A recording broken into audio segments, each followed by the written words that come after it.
Diversity, equity, and inclusion are not up for debate. Companies that take them seriously, they succeed. Companies that don't, they usually fail. That's not opinion, that's fact. If your company still treats diversity, equity, and inclusion like a box-ticking exercise, or worse, they don't treat it like anything at all, you're actively choosing to limit your workforce, weaken your leadership, and put your entire business at risk. For years, companies have talked about diversity, equity, and inclusion, but talk doesn't change workplaces. Systems do. Right now, the system is working exactly as it was designed, to benefit some and exclude others. Millions of qualified employees are stuck in workplaces where they cannot advance. Not because they lack skill, but because hiring and promotion systems prioritize what is comfortable and familiar over what is best. Who pays the price? First, underrepresented employees. Who are they? Women, people of color, LGBTQ+ employees, disabled professionals, first-generation college graduates, anyone who doesn't fit the traditional mold of leadership. And what is that mold? White adult men of all ages. They're the default, they're the standard, and the system was built to move them forward while making everyone else prove over and over that they belong. What happens to underrepresented employees? They hit invisible walls. They get passed over for promotions they earned. They have to work twice as hard to be taken half as seriously. They watch less experienced colleagues move ahead of them, not because they lack ability, but because they don't fit the culture. This isn't just about careers, it's about economic security.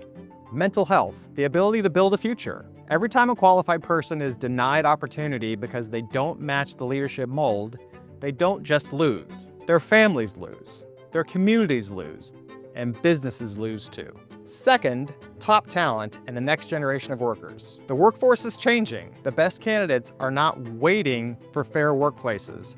They're choosing them. If your company does not offer real opportunity, they'll go somewhere that does. This is not entitlement. It is competition. The companies that evolve will win. The ones that refuse will not have a workplace left to lead. Third, customers and consumers. Customers notice who sits at the table.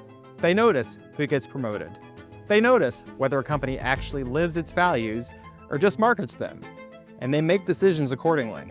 If you think diversity, equity, and inclusion are just an internal conversation, you are wrong. Consumers are watching. They're choosing where to spend their money, and they're leaving brands that fail to reflect the world they live in. Still think diversity, equity, and inclusion don't matter? Let's talk numbers. The most diverse companies are 25% more profitable than their competitors, per McKinsey & Company.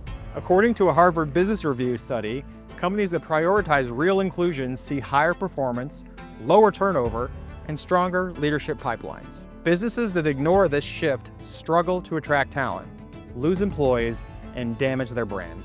These are facts, and facts do not care whether you agree with them. Here's what businesses need to do.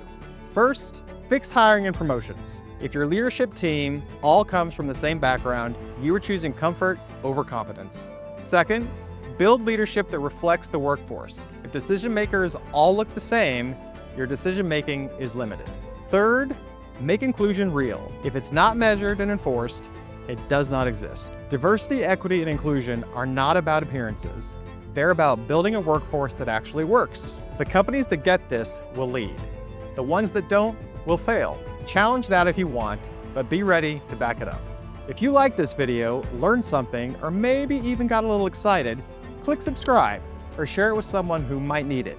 It really helps me to get the message out there and make work suck less for everybody. And frankly, we both know you need more of that.